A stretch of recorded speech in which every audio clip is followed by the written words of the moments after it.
Assalamualaikum warahmatullahi wabarakatuh. Saya Sri Nurul Mulyana dari Manajemen B semester 6. Di sini saya akan mempresentasikan tentang anggaran penjualan, di mana yang akan saya bahas yang pertama yaitu penyusunan anggaran penjualan dan sumber data penjualan. Pengertian anggaran penjualan. Menurut M. Narifin, anggaran penjualan adalah rencana tertulis yang dinyatakan dalam angka dari produk yang akan dijual perusahaan pada periode tertentu. Selain itu, dari Darsono dan Ari Purwanti adalah rencana pendapatan perusahaan dalam kurun waktu 1 tahun atau lebih. Dari definisi di atas, maka dapat disimpulkan bahwa anggaran penjualan merupakan dasar penyusunan anggaran lainnya dan pada umumnya disusun terlebih dahulu sebelum menyusun anggaran lainnya. Oleh karena itu, anggaran penjualan sering disebut dengan anggaran kunci. Berhasil tidaknya sebuah perusahaan bergantung pada keberhasilan bagian penjualan dalam peningkatan penjualannya. Manfaat anggaran penjualan. Menurut Hilton dan Gordon, manfaat anggaran penjualan adalah yang pertama untuk mengurangi ketidakpastian tentang pendapatan di masa mendatang, yang kedua untuk memasukkan kebijakan dan keputusan manajemen ke dalam proses perencanaan, contohnya dalam rencana pemasaran. Yang ketiga untuk memberikan informasi penting berisi pembentukan elemen dari rencana laba yang menyeluruh, dan yang keempat untuk memudahkan pengendalian manajemen atas kegiatan penjualan yang dilakukan. Tujuan dan kegunaan anggaran penjualan. Menurut Tendi Haruman dan Sri Rahayu, tujuan penyusunan anggaran adalah untuk merencanakan setepat mungkin tingkat penjualan pada periode yang akan datang dengan memperhatikan data yang merupakan cerminan kejadian yang dialami perusahaan di masa lalu, khususnya di bidang penjualan. Sedangkan kegunaan dari anggaran penjualan ialah sebagai pedoman kerja, alat koordinasi dan pengawasan kerja, serta sebagai dasar bagi penyusunan budget-budget lainnya. Ada dua faktor yang harus dipertimbangkan dalam penyusunan anggaran Sri Rahayu.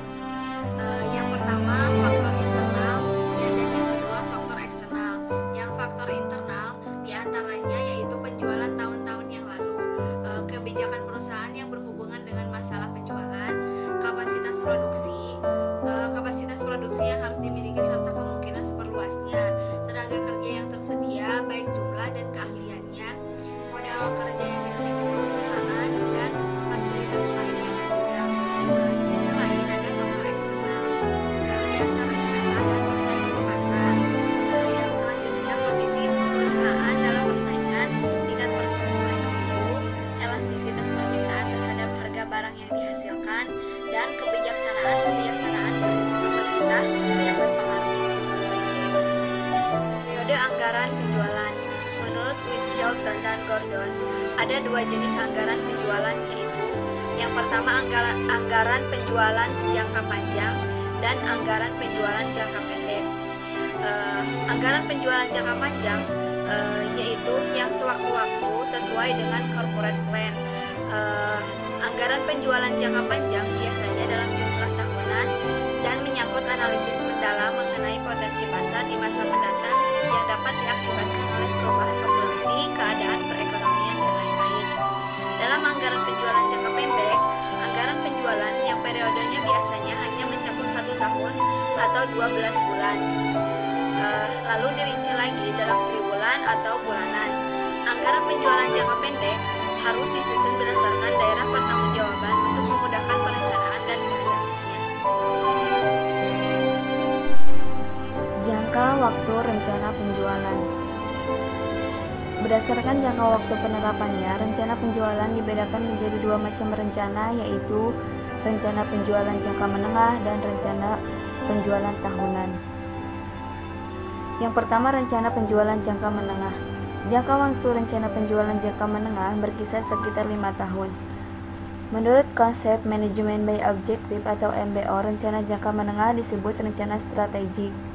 Dalam rencana penjualan jangka menengah disusun sebagai garis besar tujuan penjualan yang ingin dicapai perusahaan selama 3-5 tahun yang akan datang.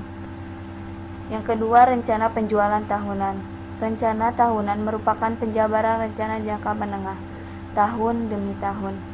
Oleh karena jangka waktunya lebih pendek, rencana tahunan lebih memusatkan pada rencana kegiatan operasional. Oleh karena itu, berlainan dengan rencana strategi yang lebih bermuatan garis besar strategi untuk mencapai tujuan.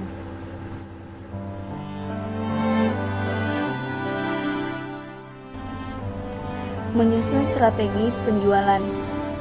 Membangun pangsa pasar, strategi penjualan yang diperlukan untuk mencapai tujuan ini dapat disusun sebagai berikut. Yang pertama, meningkatkan jumlah distributor.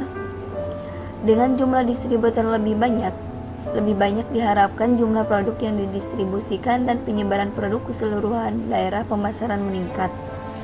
Yang selanjutnya, mendapatkan pesanan produk baru dari distributor pelanggan.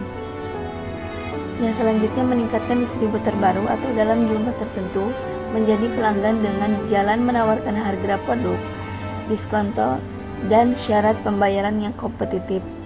Yang selanjutnya, mendukung keberhasilan penjual produk-produk tertentu dengan menyelenggarakan program periklanan yang terarah. Yang selanjutnya, meyakinkan pelanggan akan manfaat-manfaat produk baru. Hal-hal yang perlu diperhatikan dalam menyusun anggaran penjualan. Adapun beberapa hal yang perlu diperhatikan di dalam menyusun anggaran penjualan menurut Agus Ahyari adalah sebagai berikut. Yang pertama, rincian jumlah dan jenis produk perusahaan. Yang kedua, rincian daerah pemasaran. Yang ketiga, diskriminasi harga. Yang keempat, potongan harga.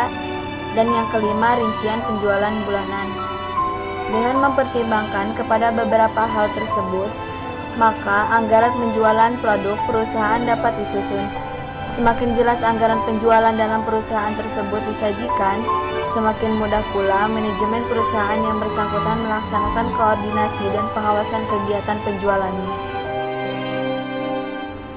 Langkah dalam menyusun anggaran penjualan yang perlu diperhatikan menurut M. Nafarin adalah: yang pertama, mempertimbangkan faktor yang mempengaruhi anggaran penjualan.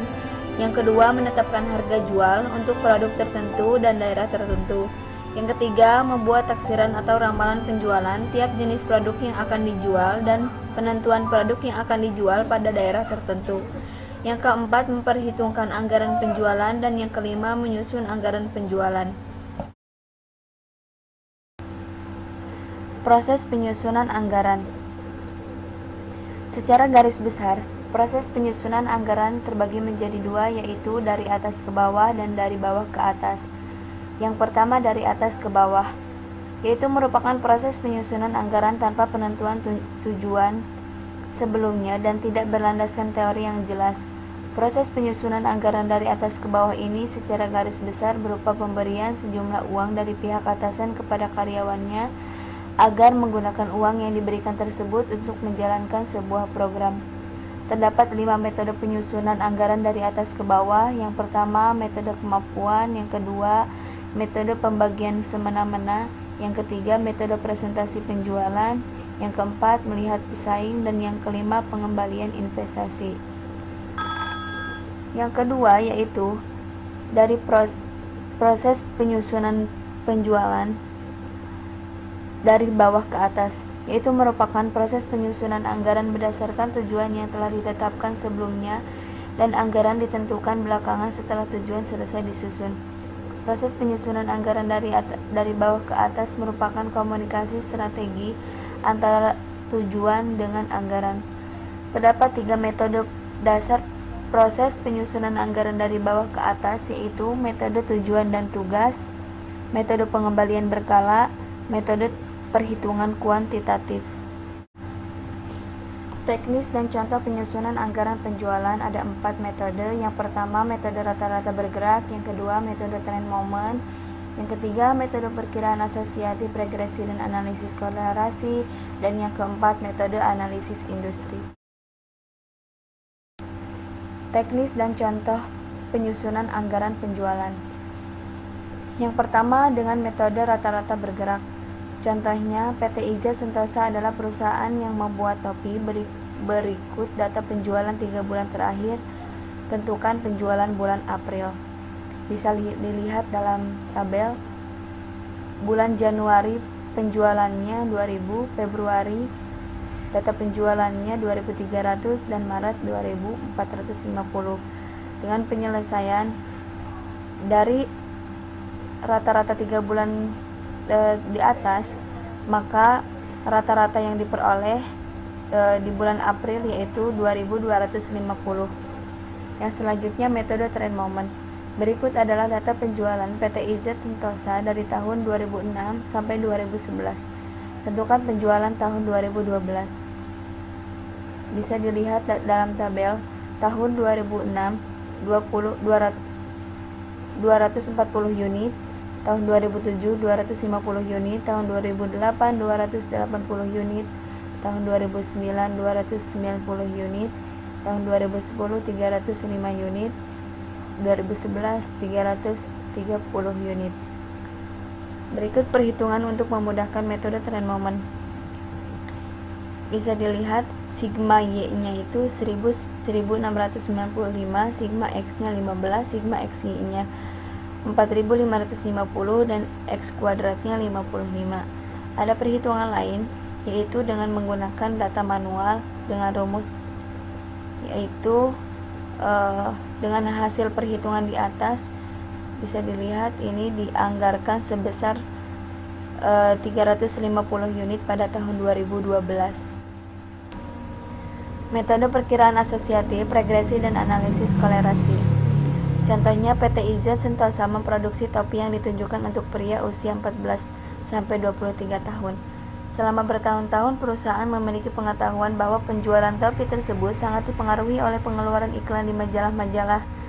Berikut adalah tabel yang menyajikan data penjualan dan pengeluaran iklan aktual selama 2006 sampai 2011. Bisa dilihat dalam tabel sebelah kiri tahun dan penjualannya.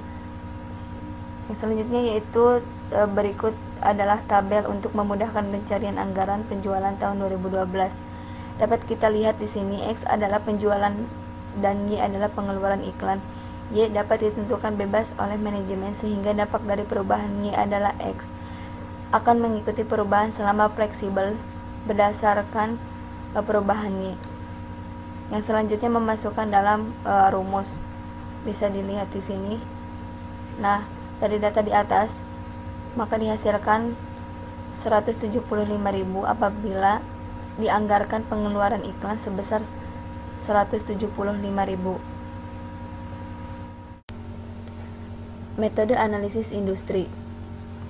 Contoh pada tahun 2010, PT IZ Sentosa mampu menjual produknya sebesar 20.000 unit. Pada tahun yang sama, total penjualan industri mencapai 100.000 unit. Jika penjualan industri tahun 2011 diperkirakan naik sebesar 25% dan manajemen PT IZ Sentosa memperkirakan pangsa pasar perusahaan untuk tahun 2011 naik 10% dari tahun 2010. Buat anggaran penjualan PT IZ Sentosa tahun 2011. Langkah pertama, menentukan pangsa pasar. Langkah kedua, menentukan jumlah industri untuk tahun 2011. Penjualan industri tahun 2011 100.000 unit dikali 1 ditambah 25%, hasilnya 130.000. Kemudian hitung kenaikan pangsa pasar tahun 2011 yaitu 30%. Terakhir menentukan anggaran penjualan tahun 2011. Penjualan industri tahun 2011 dikali pangsa pasar tahun 2011 yang nilainya 125.000 dikali 30% hasilnya 37.500 unit.